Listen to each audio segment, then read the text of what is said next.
You guys ready to make that sourdough starter? We're going to start with the equipment. Okay, here we go, equipment. First thing you're going to need, seriously, is a scale. You need to go get on Amazon. I can put a link to this one in the description.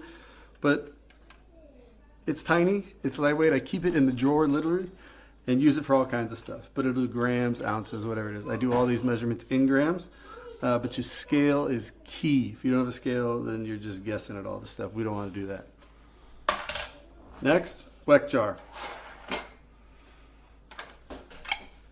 Weck jar. I don't know if you can read that. It says weck on it. Comes with these cool little lids.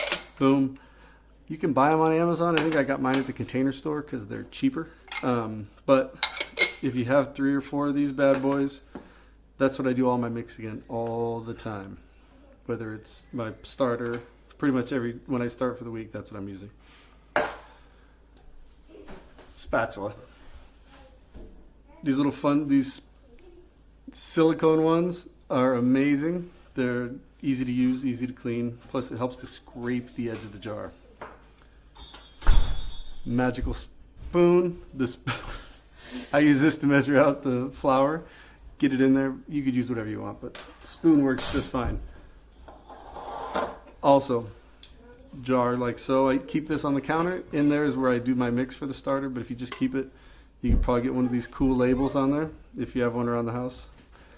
I mix it up. That way I can just scoop directly from there into the jar and be done. I don't have to measure each individual time that I do it.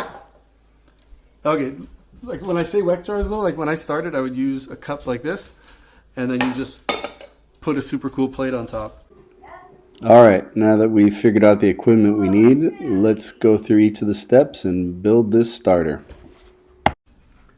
Okay, here we go. What we have here is 50 grams of all-purpose flour, 50 grams of rye flour, 150 grams of water, roughly 80 degrees. So we're going to mix in the first flour, mix in the second flour, then we're going to pour.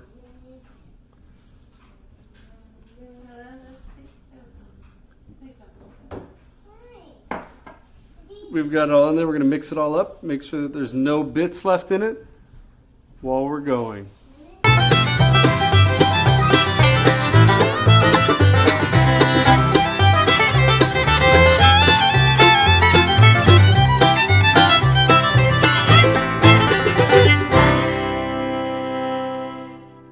Now, scrape down any off the side. Put that bad boy away. Put a lid on this, and we're going to let it sit in a warm place until tomorrow. Okay, here we go, day 2. Day 2, we're going to take yesterday's mix. We're going to put in 75 grams.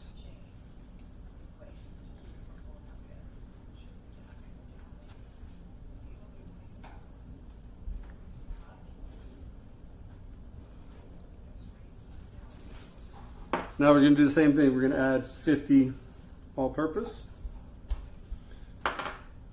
50 rye, and 125 water.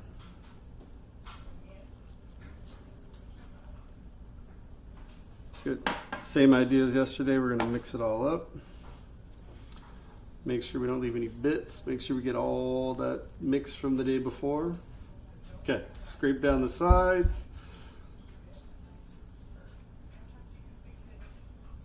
Boom, we're going to put a lid on this.